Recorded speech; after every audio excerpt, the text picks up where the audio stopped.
गुरु जी ने उत्तर नहीं दिया, शायद गुरु जी को इसका उत्तर नहीं आता। ऐसा भगवान कहते हैं कि ठीक वाद विवाद करना ही नहीं चाहिए। जो सच्चे शिष्य है, सब शिष्य हैं, कभी वाद विवाद नहीं करते।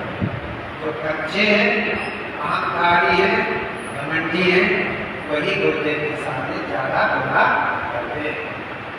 और जो विनीत होते हैं उनकी हिम्मत भी नहीं होती गुरुदेव के सामने बोलने की, और बोलना भी नहीं चाहिए। जितना गुरुदेव पूछे उतना ही जवाब शिष्य को देना चाहिए। भगवान ने कहा यहाँ पर सीखते हैं कि जो ये सोचता है मैंने वाद विवाद में वो परास्त रात हरा दिया, ऐसा शिष्य जोड़ना वेदांत में निर्दय जैसे क्या पानी के लिए राजस्थान को क्या पानी की तरफ निर्दय जैसे जब पानी करती तो पानी नहीं बगैर राक्षस हो जाता, क्योंकि गुरु ने गुरु की अवहेलना उसके लिए सोचा है गुरु जी को हरा दिया। बड़ा विद्वान, बड़ा ज्ञानी, पूरा बोला है, इसके परिणाम स्वरूप गुरुदेव को कुछ नहीं किए, मन को थोड़ा खट्टा जरूर होगा अभी, लेकिन कहेंगे कुछ नहीं, उनका मन खट्टा होना ही सब। यहाँ कहा निर्जले जैसे भवेर बदला, वो शिष्य जो है निर्जल प्राणी जहाँ पानी राक्षस हो जाता है। चाहिए इसके आवाज गुरुदेव के सामने कभी अहंकार से नहीं बोलना चाहिए। ऐसे शिष्य गुरुदेव के हुए जो अहंकार से परिपूर्ण कहते थे और गुरु को छोड़ करके चले भी गए और यह कहते थे हम तो शिष्य है ही नहीं, हम तो डायरेक्ट नाम जी के शिष्य हैं, नाम किसी का नहीं ले रहा हूँ और भी हो सकते हैं ऐसे। तो ऐसे लोग के भाजन नहीं हो। तो यहाँ पर भगवान एक बात कहते हैं सदाशिव गुरु संतोषित सर्वे, गुरु अगर आपकी साधना से सेवा से व्यवहार से संतुष्ट हो जाए और ब्रह्म विष्णु महेश्वरा, ब्रह्मा विष्णु महेश भी गुरु के संतोष से गुरु की कृपा से ही सामर्थ्यशाली हैं। अगर गुरु की नजर टेढ़ी हो जाए ये भी एक मिनट में कुछ नहीं है, ऐसा भगवान सदाशिव। इसलिए भगवान कहते हैं, भगवान सदाशिव कहते हैं कि सामर्थ्य संतोष मात्रता, गुरु के खुश होने से ब्रह्मा विष्णु महेश में ये ताकत है, सृष्टि का सृजन करते हैं, पालन करते हैं और संहार करते हैं। अर्थात गुरु सत्ता इनसे आगे की सत्ता है। ये गुरु के प्रेजेंट कहीं ब्रह्मा विष्णु महेश क्या है, पीछे कार्य कर रहा है। इसलिए यहाँ पर कहा सदगुरु है, उनकी कृपा से ब्रह्मा विष्णु महेश को भी सामर्थ्य मिला हुआ है, शक्ति मिली हुई है, इसलिए वो अपने कार्य करने में सक्षम होते हैं। गुरु सेवा परम तीर्थम, अन्य तीर्थम निरर्थकम। गुरु सेवा ही परम तीर्थ है। अब गुरु की सेवा क्या है, लंबा विषय है। सेवा में बहुत सी चीजें आती हैं। गुरु के आस पास गुरु की शरीर की सेवा करना, गुरु के कपड़े को स्वच्छ रखना, कमरे को साफ रखना, ये भी सेवा हो गई। कपड़े धोना, पैर दबाना आदि गुरु की सेवा। और गुरुदेव की दूसरी सेवा है गुरुदेव के बताए हुए मार्ग पर चलना, मैंने मंत्र जाप ध्यान को करना, ये भी गुरु की परम सेवा। आप कहीं पर भी है दुनिया में, अगर आप बैठ करके वहाँ गुरु के दिए हुए मार्ग का पालन करते हैं, मंत्र जप ध्यान करते हैं, तो आप वहाँ बैठे बैठे ही सेवा कर रहे हैं। तो सब याद होता है कि उनका क्या कर रहा है। इसलिए ये नहीं समझना चाहिए गुरु जी तो है नहीं, और क्या करेंगे आश्रम में जाकर, ऐसे लोगों की मान्यता होती है। जबकि यहाँ गुरु गीता ने कहा गुरु ज्ञान दे परमात्मा ने, गुरु तो ज्ञान कर सकता है, गुरु परमात्मा है, तो कभी उनका लोभ नहीं होता। अपना केवल रूप बदलते हैं, चिन्मय स्थिति में छा जाते हैं, स्कूल में रहते हैं, फिर वो ब्राह्मणी स्थिति में आ जाते हैं। तो इसलिए शिष्य कहीं भी रहे वहाँ पे मंत्र का जप करे तो वो भी गुरु की सेवा ही कर रहा है। गुरु सेवा परम कीर्तन अन्य तीर्थम निराकरम, साफ लिखा। अन्य तीर्थों में भटकने से कोई लाभ नहीं। अगर हमने गुरु को खुश कर लिया, गुरु की सेवा कर ली, तो हमें नाना प्रकार के तीर्थों में जाने की आवश्यकता नहीं है। भगवान सब सब गुरु चरणा मुझे, गुरुदेव के चरण कमल में सारे तीर्थों का वास है, ऐसा भगवान सदाशिव कहते हैं। और ये भी कहते हैं काशी, अक्षय वट, ये सब गुरु के चरण में रहते हैं, अंकुश में रहते हैं।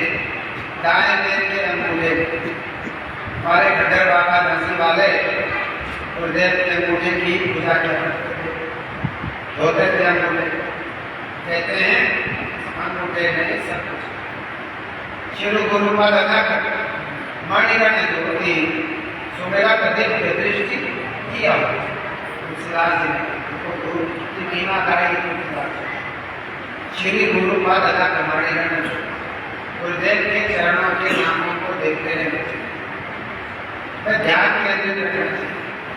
गुरु की तरफ हम बार करके नहीं देखना चाहिए, नजर नीचे करके रखनी चाहिए, गुरु से शर्मा करनी चाहिए। धीरे से आप जवाब दें, नहीं आप हम खाता पति, तो गुरुदेव के अंगूठे में सब तीर्थों का वास है, अंगुष्ठ में सब तीर्थों का वास है। तो गुरुदेव के नाम का चिंतन करना चाहिए। गुरु के पास यदि आप हैं स्थूल रूप से, वहाँ पर श्री गुरु पद अनक मणिगण ज्योति, सुमेरा कदित दृष्टि ही हो। गुरुदेव के अंगूठे का ध्यान करने से, चाहे आप बोल के करें चाहे मानस ध्यान करें, सुमेरा कदित दृष्टि ही होती, आपको दिव्य दृष्टि मिल जाती है। हम लोग दिव्य दृष्टि के लिए पता नहीं हर्ट आई, पता नहीं दुनिया भर की शास्त्रों में बात है, दिव्य दृष्टि तुलसीदास जी कहते हैं चरणों का ध्यान करने से दृष्टि शिष्य को मिल जाती है। ध्यान भगवान ने कहा कि जो तीर्थ प्रयाग अक्षय वट अन्य अन्य तीर्थ हैं जो हैं, ये सब उनके चरणों में निवास करते हैं। इसलिए शिष्य को अपने मन केंद्रित करके गुरुदेव के चरणों में ही मन लगाना चाहिए कि वाणी के अनुसार जब जानकारी करना चाहिए। भुक्ति मुक्ति कराग्रे वर्तते सदा, भगवान सदाशिव कहते हैं जो गुरु का अनुशीलन करते हैं, गुरु की आज्ञा कहते हैं उनको मुक्ति भी मिलती है। मुक्ति का मतलब होता है सांसारिक पदार्थ भोग, जिसको आपको बढ़िया मकान चाहिए, बढ़िया बिजनेस चाहिए, बढ़िया नौकरी चाहिए, ये साधन है आपके शरीर को स्वस्थ रखने के, सुख देने के लिए, परिवार को सुख देने के लिए। इसको कहते हैं भुक्ति। भुक्ति भोग, सुख दुख आदि। और दूसरी चीज है मुक्ति, कि मैंने जन्म मरण के चक्र से छूटा, बंधन से मुक्ति। मुक्ति मुक्ति कलाकार कहते हैं गुरुदेव का जो चिंतन करते हैं भुक्ति मुक्ति और उदय ये उनके करावे करते सदा ऐसे लोगों के तो हाथ में रुपया देव की कृपा से भोग सामग्री प्राप्त होती है उनकी कृपा से और मोक्ष भी उनके हाथ में कर कर आमला का पड़ा हुआ अपने हाथ में आमला को आप देखते हो इसी प्रकार से मुक्ति आपके हाथ में आपके अपने कंट्रोल ऐसा यहाँ पर भगवान कहते हैं तो गुरु गीता का जप करता है गुरु गीता का जप का मतलब ये नहीं केवल आप गुरु गीता को पढ़ लें गुरु गीता में जो कही हुई बात है उसको जीवन में अपनाने मुख्य बात तो यह है कि गुरु के दिए हुए मंत्र का जप करना चाहिए गुरु मूर्ति स्नेह नित्यम फल हम लोगों ने पढ़ा गुरुदेव की मूर्ति का हमेशा स्मरण करना चाहिए गुरु मूर्ति स्नेह नित्यम और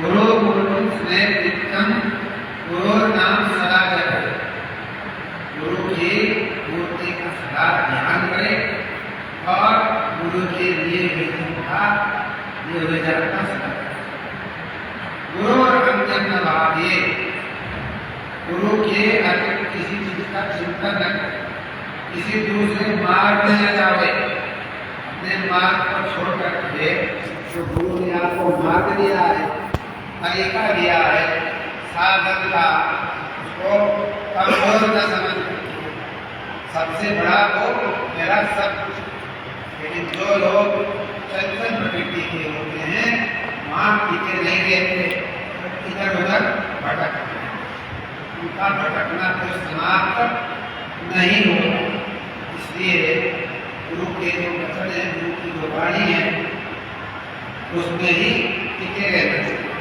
गुरु गीता जप गुरु के जप का मतलब है गुरु के अनुशासन में रहना गुरु गीता का तो पाठ करना ही चाहिए क्योंकि इसमें और कुछ दिया हुआ कोई भी संकट आपके जीवन में है कोई भी कष्ट है गुरु गीता के जप करने से दूर हो जाता है और आपको ज्ञान मिलता है आत्मा का ज्ञान मिलता है गुरु की गीता के पाठ करने लेकिन केवल पाठ से नहीं आप ध्यान न करें केवल 10 मिनट पाठ कर लें आप सोचेंगे हो गया ऐसा नहीं जो उसमें बात कही गई है उसको करना इसलिए गुरुदेव की जो दिया हुआ मंत्र है गुरुदेव की जो आज्ञा है तो हम लोग पालन गुरुदेव में 2 घंटा का हम जप करें और 1 घंटा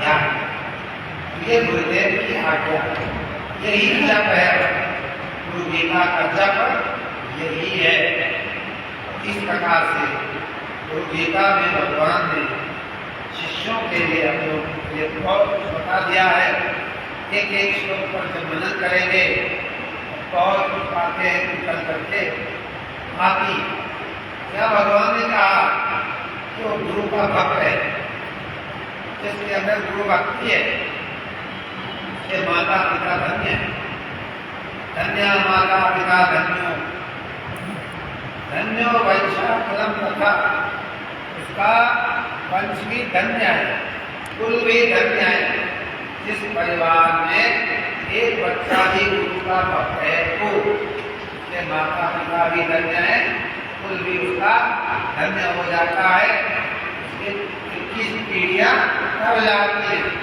एक ही गुरु भक्त अगर हो गया एक ही योगी हो गया हमारे गुरुदेव कहा करते थे एक भी योगी किसी परिवार में हो गया तो अपने 21 पीढ़ी को साथ ऐसे उससे जितने भी लोग जुड़े हुए हैं रक्त संबंध से उनका भी कल्याण हो जाता है। तो यहाँ भगवान कहते हैं धन्या सदा देवी गुरु भक्ति मुतस्सवै, जहाँ पर गुरु भक्त रहता है, यहाँ पर आप इतने सारे गुरु भक्त हो जाते हैं। अब ये सिद्ध भूमि है, यहाँ का तो कहना ही, लेकिन अगर यहाँ पर किसी जगह पर गुरु भक्त रहता है, सामान्य जगह पर, तो ना भगवान कहते हैं वो व्यक्ति भी पवित्र हो जाता है। धन्यासा वसुधा देवी गुरु भक्ति मुतस्सवै, जिसके अंदर गुरु भक्ति है, गुरु भक्ति से ओतप्रोत है, ऐसा व्यक्ति जहाँ रहता है पृथ्वी धन्य हो जाती है। और क्या क्या गुरु यहाँ बताया, गुरु कौन कौन है, तो गुरु है ही वो, लेकिन बहुत सी चीजों को गुरु बताया। कहते शरीरम, ये हमारा शरीर ही गुरु है, शरीर से साधना होती है। तो शरीर मानव का मिला है काफी। तो सबसे मेरा गुरु तत्व को प्राप्त करने का सबसे पहला गुरु है शरीर। और शरीर किसने दिया है? माँ बाप उससे है ही पहले भी, उसके बाद ही शरीर आपको या भगवान ने कहा शरीर पहला गुरु है। इंद्रियम प्राण, इंद्रिया ज्ञान इंद्रिया, कर्म इंद्रिया, मन, एकादश इंद्रिया है, ये भी आपके गुरु। और ये गलत दिशा में चले जाएंगे, आप मुक्ति को प्राप्त नहीं कर सकते, कमजोर हो जाते हैं। तो भजन करता है, ध्यान करता है, समाधि लगाता है, उसके कहते प्राण उज्ज्वल होते हैं, प्रकाश में उसके किरणें निकलते हुए पाठन कहते थे काजी गुरुदेव कहा करते थे, जो ध्यान करता है, जब करता है, छोड़ते हैं किसी यंत्र से हम उसको देखे घट को, उगड़ वाला है, उसका प्रकाश में प्राण है, जो गुण वाला है उसको लाल लाल, जो कम गुण वाला है उसका काला। तो इसको कहते हैं प्राण साधन। योग में प्राण साधना की जाती है। तो मंत्र जब करते हैं तो प्राण साधना ही है, ये प्राणों को संचार। प्राण भी आपके गुरु है। अगर प्राण आपके सही है, आपके अधीन है, आपको प्राणायाम किया आपने, प्राण आपको कंट्रोल में, तो आपको कोई बीमारी नहीं होगी। जब हम बीमार हो जाते हैं, प्राण हमारे बचकान पर अपने आप संयम हो जाता है। अगर आपके माता पिता गुरु के भक्त नहीं होते, आप ऐसे मानते कोई गलत होते हैं, आप फिर यहाँ तक नहीं आ सकते। वो अच्छे थे, इसीलिए वो यहाँ पर आ सके हैं। स्वजन माता ये भी आपके गुरु हैं। माता पिता कुलम दैवम, माता पिता कुल दैव, गुरुदेव न संशय। सबके गुरु, किसी की अवहेलना नहीं करनी, सबके प्रति हमें कृतज्ञ होना चाहिए। ये सब कारण है हमारे मुक्ति के, जिनमें से कोई एक भी कारण न रहे तो मुक्ति तक हम नहीं पहुंच सकते। इसलिए ये सब हमारे कारण हैं, इनके प्रति हमें कृतज्ञ रहना चाहिए, इनका आभार मानना चाहिए भगवान। और भगवान कहते हैं देखो, सांसारिक लोग हैं, यज्ञ करते हैं, व्रत करते हैं, नाना प्रकार के तप करते हैं और इस प्रकार से उनका लाभ नहीं मिल पाता है। लेकिन यदि गुरु संतुष्ट हो जाए, यह तो आवाज पता नहीं।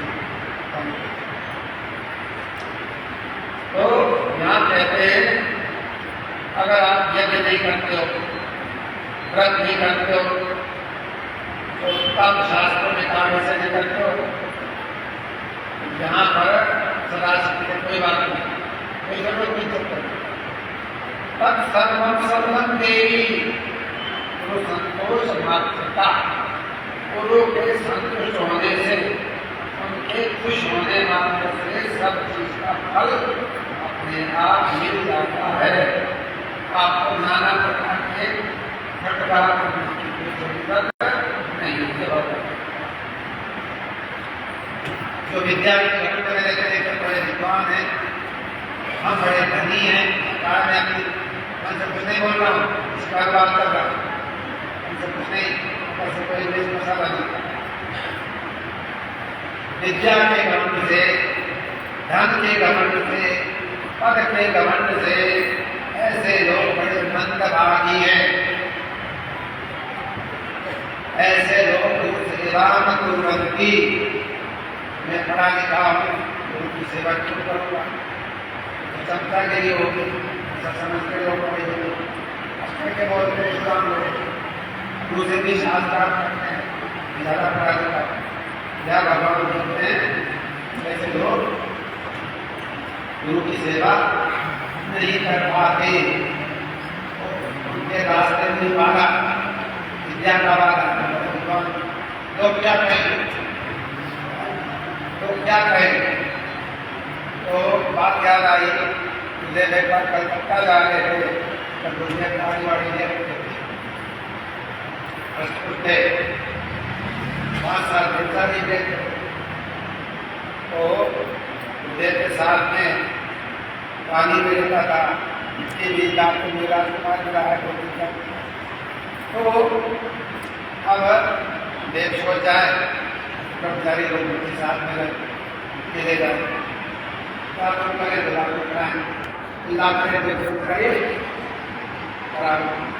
अब गुरु जी का शरीर महात्मा जैसा लगता ही था, तो दाढ़ी है, कपड़े रंगे हुए पहलवान से कलकत्ता जा रहे थे, क्या नहीं बात है, पीजे तो क्या कहते हैं? देखो आजकल के महात्मा कितने लोग सेठ जी की सेवा करने को कैसे लगे हुए? गुरु को कहते हैं सेठ जी है, और ये महात्मा की सेवा को कैसे लगे हैं? हाथ धुला रहे, पानी पिला रहे, दातुन करा रहे, इस प्रकार से है। ये तो है दूसरी बात है। यहाँ पर कहने का मतलब है कि जो वस्त्र धारण करते हैं उसको वस्त्र का भी घमंड होता है। विद्या वाले को विद्या का घमंड होता है, वेशधारी को वेश का घमंड होता है। लाल कपड़ा पहन करके सफेद गुरु जी का भेद है, लाल वाला घंटा मेरा प्रमोशन, अपने गुरु जी की सेवा को लोग क्या कहें? सन्यासी गुरु की सेवा में लगते, जैसे वो रेल में जो है ज्ञानी बाबा के लोग कहने लगते, व्यवहार में भी गुरु के अगर सफेद पक्षे हैं, चेले ने अगर नीले पहने लाल पहने, अब गुरु की सेवा करने की कुछ दिक्कत जो दिक्कत होगी साथ में त्यागी जी तो महात्मा अवतार करते हैं, गुरु की क्या सेवा करते? ये गुरु तो तुम्हारे सफेद एक ग्रेड देखिए, सफेद वाले एक ग्रेड नहीं होते हैं, एक ग्रेड होते हैं बिल्कुल चटचकन गीला लाल है, छोटे के लाल, ये भी एक नंबर। दूसरे नंबर तीजे वाले, तीजे जब ये काम करते सेकंड। तो सफेद वाले क्या होते हैं? Third grade. जो पेंट वाले होते हैं वो है चौथे ग्रेड। इस प्रकार समाज में ग्रेडिंग होती है, लोग उसी ग्रेडिंग से अपना हिसाब लगाते हैं। देखिए जो योगी तो दाढ़ी रखते हैं, उनके कपड़े रखे हुए हैं, बिल्कुल सीधा साधा, आप कैसे मानेंगे कि सब पूरे पुरुष और मुश्किल जब तक वो आपको जना न दे तब तक आपको विश्वास ही नहीं होगा कि ये ब्रह्म है। ऐसे महापुरुष लोग भी जो संस्कारी जीव है उनको अपने तरीके से बुला लेते। उनके यहाँ भीड़ नहीं होती, भीड़ वहाँ होती है जहाँ लाल पत्ते वाले हो, जहाँ तमाशा हो, ढोंग हो, दिखावा हो, वहाँ भीड़ होती है। जहाँ ये सब कुछ नहीं, बिल्कुल सीधा साधा है, वहाँ पर ये सब। अच्छा, देखो राजकुमार मेरा गुरु भाई में शिष्य भी पढ़ाया भी किसी ने, उनका पढ़ लो बढ़िया बन जाओ। गुरु भाई के साथ साथ गुरु भाव का जलंधर हो गया। तो कहने का मतलब है ये कह संसार के लोग अपनी दृष्टि से देखते हैं, कपड़े वाले को काला समझते हैं, सफेद वाले को उनकी नजर में छोटा ग्रेड है। गुरुदेव जैसे दाढ़ी वाले नहीं, ये तो सिंपल ग्रेड है, कोई मान नहीं सकता का या कोई सिद्ध पुरुष हो, वो तो सेठ से समझते हैं। ऐसे तो नहीं लिखा था पहले, तो जब यहाँ रहे थे तीसरे समझते, अब केवल एक कॉपी में नाम डेढ़ दो वर्ष रहे, आगे चले गया फिर कुंभ में वहाँ घर वालों ने पहचान लिया और इनके गुरुदेव सदाशिव की आज्ञा भी दी कि तुम पृथ्वी पर जाओ, लोग का प्रचार करो। लोग भटक रहे हैं, तो सही रास्ता नहीं मिल रहा है, वहाँ जाओ और जो ऐसे आत्माएं हैं वो हमारे द्वारा उस परम सदाशिव तक पहुँचेंगे। ऐसे सदाशिव है तो महाप्रभु के प्रभु जी के लिए जो गुरु जी है वह महाप्रभु सदाशिव के आदि वो हमारे प्रभु जी के गुरु। उन्होंने कहा अब तो कलयुग का समय है, जो अच्छी अच्छी आत्माएं भटक रही, नाना प्रकार के पंथ हो गए, मनमाने ढंग से पथ चल रहा, कहीं पर अध्यात्म की बात नहीं, योग की बात नहीं, ध्यान की बात नहीं समझते। इसलिए जाओ योग का प्रचार करो। प्रभु जी आए हरिद्वार कुंभ में आए, उनके भाई ढूंढे गए, उनका मौका है तो मेरा भाई गिरराम नाम का शायद बता आए, मेरा भाई जरूर आया हो। उन्होंने ढूंढ लिया, वास्तव में देख लिया, चलो भाई चलो। उन्होंने कहा मैं नहीं चलता, पकड़ लिया अपने भाई, पकड़ लिया, थोड़ी देर में हाथ छुड़ा करके अभी चौक अरे बेटा कहाँ चले गए। थोड़ी देर में देखा आकाश में उड़ गया, आकाश में थोड़ी देर में फिर साथ में छोटे बच्चे के तो चल गए, नाना प्रकार की लीलाएं दिखाई। अंत में फिर सामान्य होकर चलो चलते रहे, वहाँ अपनी योग से प्रदर्शित किया। लेकिन वस्त्र कैसा अब एक कहना कौन के हिमालय की योगी राज कोई नहीं समझ। और जो शिष्य लोग थे, बड़े बड़े शिष्य थे जिनको शक्तिपात हुआ का ध्यान रख रहा था,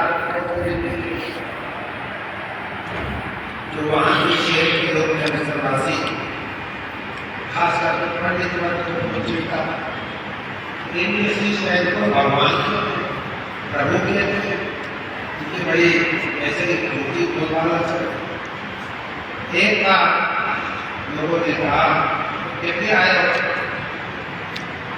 एक सिद्ध पुरुष आया हो, का शिष्य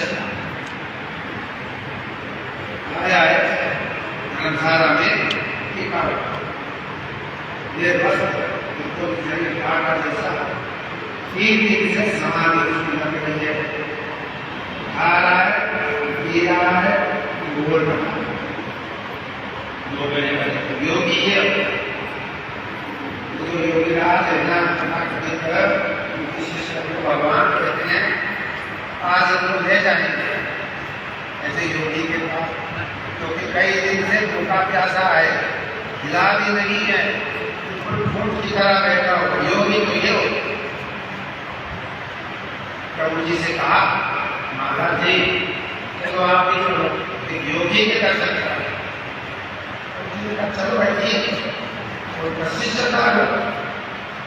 तो प्रभु जी जाकर के पीछे खड़े हो गए, सामने नहीं गए, पीछे पीछे पीछे खड़े होते ही वाइब्रेशन हुआ, झटका लगा, गुरु जी के पीछे खड़े। प्रभु 3 दिन से आप खड़ा हुआ हूँ, मैं आपके पास इसलिए नहीं आया, मैं तो लगभग मस्त नहीं था, ये केले की कोपी थी आपके साथ में, तो जैसे समाज है जिसके लिए आया, आपने कृपा की है, उस पर मुझे आशीर्वाद दीजिए। आशीर्वाद दिया, ये साधन करो, उस पहाड़ी पर चले जाओ, तो तुरंत चला गया, धन्यवाद किया, प्रभु जैसे आपके लोग जो ऐसे लोग थे, व्यक्ति योगी योगी या होता, तो अकेला निकला, वो शांत हो, चुपचाप हो, उनका पंजाब में बैठे हुए हो गए, वो कैसे हो गए, व्यक्ति हो गए, वो समझ गए थे इनको ना, वो ऐसे कहने का मतलब है योगी लोग का उपवास से पहचान दी, वो तो उनका संस्कार है, तो अपने आप को बता देते हैं, तेरे जाने बनाई मन हो जाए। भगवान जो है, कोई व्यक्ति देखे तो भगवान को प्राप्त करने का संभव नहीं है, कौन जान सकता है, जिसको वो जना दे, जिसको भगवान को करने भगवान अंदर से कहने के लिए नहीं, शक्ति से बता दे, सब में जाने हर पता करके भगवान हूँ, उसको बता दे, शिष्य को पता लग रहा है कि ये भगवान है, ये जाने वही भगवान को जान सकते हैं। देव जना जना, और जब वो जान लेता है वो शिष्य जान मय हो जाए, और फिर वो शिष्य भी उसी की तरह हो जाता है भगवत रूप। ये बड़ा सुंदर किशन में भी आया है, आत्मा लभ्या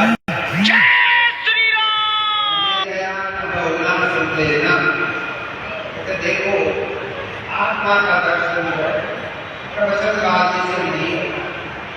आजकल एक से प्रवचन सुनकर करने वाले बच्चेदार कथावाचक आप लोग बड़े आकर्षित हो जाते हो, हजारों चलिए प्रवचन करना कला अभ्यास तो सब कहते हैं प्रवचन बढ़िया प्रवचन जैसे आत्मज्ञान अयम आत्मा प्रवचनवादी से आत्मा का दर्शन नहीं होता, भगवान की प्राप्ति नहीं होती। न मैं गया, कुछ लोग कहते हैं भाई कंप्यूटर के युग के है, सुपर कंप्यूटर हम सब जानते हैं, पूरे विश्व का ज्ञान हमको है, और साइंस सब परफेक्ट है, देख और हमको बड़ा घमंड हो, बुद्धि तुम्हारी है क्या?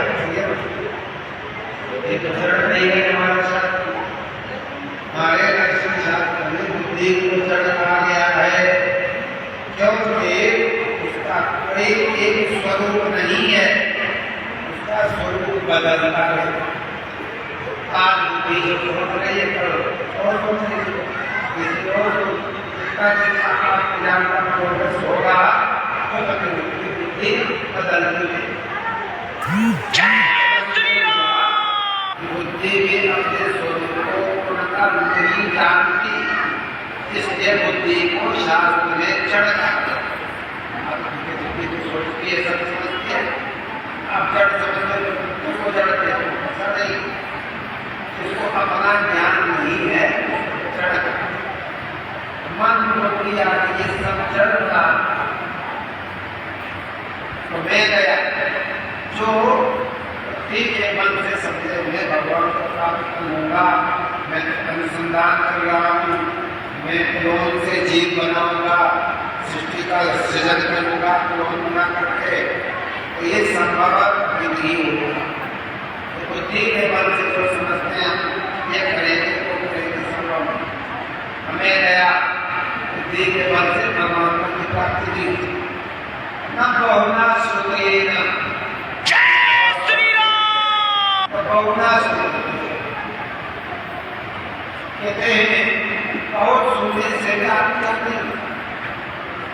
हम लोग बैठ जाते हैं, बैठ जाते हैं, टीवी खोल करते हैं, बड़े बड़े महात्मा लोग के नाम पे बहुत सुनते, सारा दिन सुनते हैं। तो निसर्ग कहता है सुनने मात्र से ज्ञान नहीं होता है। अयम आत्मा प्रवचनेन लभ्या में गया बहुना श्रुति। कैसे हो? जब एक देश भेड़ते कहते जिसको ये आत्मा वर्ण करने चूज कर लभ्या, वही इस आत्मा को ज्ञान कर सकता है। आत्मा सोचे एक अधिकारी है, इसने साधना ठीक कर ली है, आत्मशुद्धि हो गई है, अब स्वरूप को दिखाना चाहिए। आत्मा अपने स्वरूप को दिखाने की सोच है, उसके लिए साधक हो सकता है।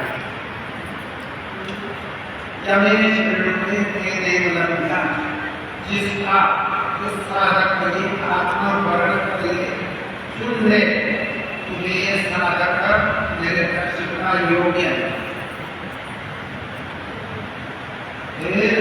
आत्मा स्वाम अपने अस्तित्व को, अपने स्वरूप को प्रकट कर लेगा। उस साधक के सामने तो आत्मा जो स्वरूप को प्रकट कर देता है। जाने बिना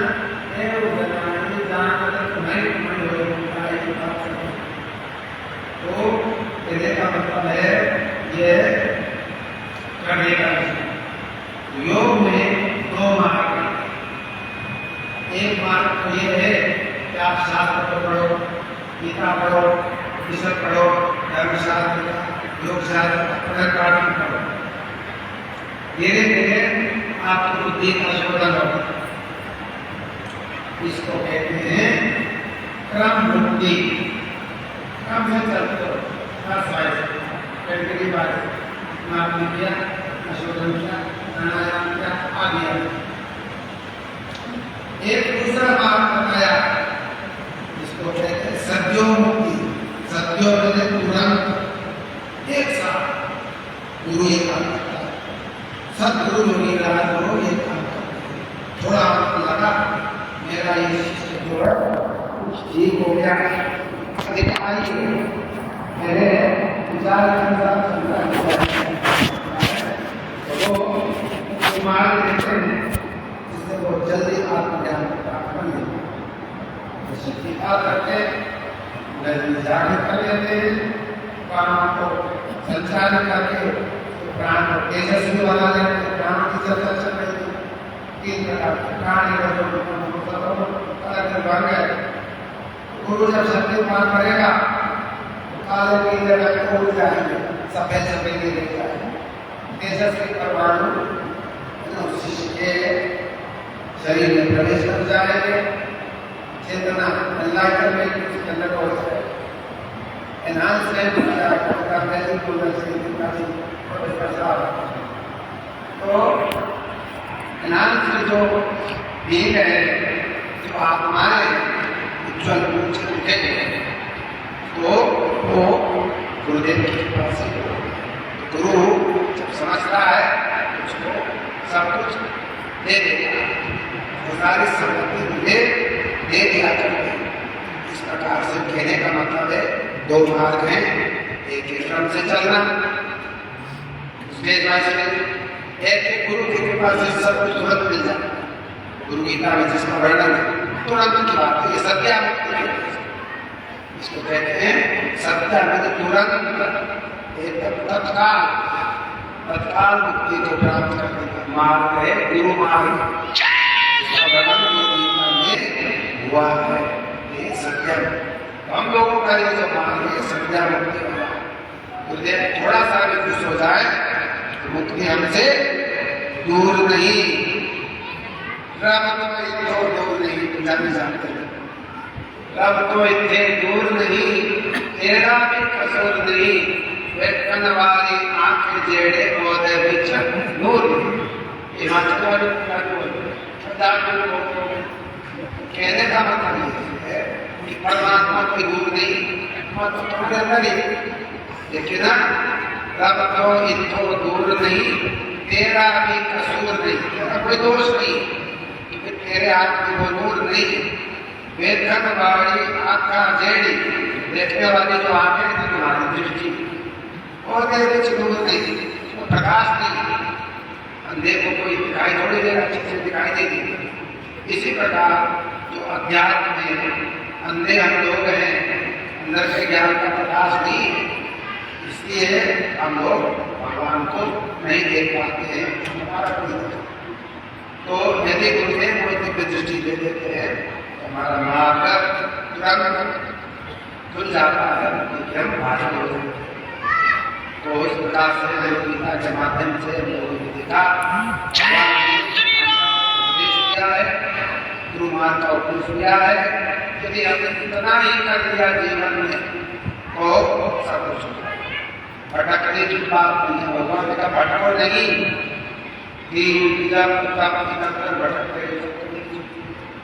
गुरु संतोषिते सर्वे, गुरु के संतुष्ट होने पर सब एक ही बात, सौ बात की एक बात। और यदि मान लेते हैं तो मुक्ति हमसे दूर नहीं, भुक्ति मुक्ति उपदेश के शान कराने वर्तते सदा, सांसारिक भोग पदार्थ और मुक्ति के हाथ में रहती है जो उनके उपासक हैं। अभी बोलने में समझता गला भी सर्दी थोड़ा सा हो जाता है। सुबह जी आए बोले और भी कोई बोलना चाहेगा, बोल सकता, कैसी बात नहीं है। कल 3-4 व्यक्ति ने बोला था, सब भी चले गए, वर्मा जी भी ने शायद मैं ये सोचा तो बोल चुके, क्या बोलना। तो 3-4 व्यक्ति ने कल बोला था, आज हमने बोल दिया, सुबोध जी भी बोधित करते अपने RSS में, मैंने ज्ञान बताते हैं, अध्यात्म की बात बताते हैं, जिससे समाज के लोगों में एक जागृति हो, हिंदुत्व के प्रति, अध्यात्म के प्रति, धर्म के प्रति जागृति हो। ऐसे RSS में अलग अलग होते हैं, जिसमें ये बौद्धिक क्लास भी देते हैं, बौद्धिक बातें बताते हैं जो हम लोगों के आत्मोत्थान के लिए और आवश्यक बातें होती हैं, उसको RSS में बताई जाती है, अलग अलग क्लास बौद्धिक करते रहते हो। इसके साथ साथ में सुमन कर रहे हैं, ये आप लोगों के नाम को रजिस्टर कर रहे हैं, पता नाम एड्रेस देते रहिए, इसमें आपका काम आएगा, लिंक आप पर जुड़ जाएगा आपके नाम से। कब आ रहे हो, कैसे आ रहे हो, जो है हाँ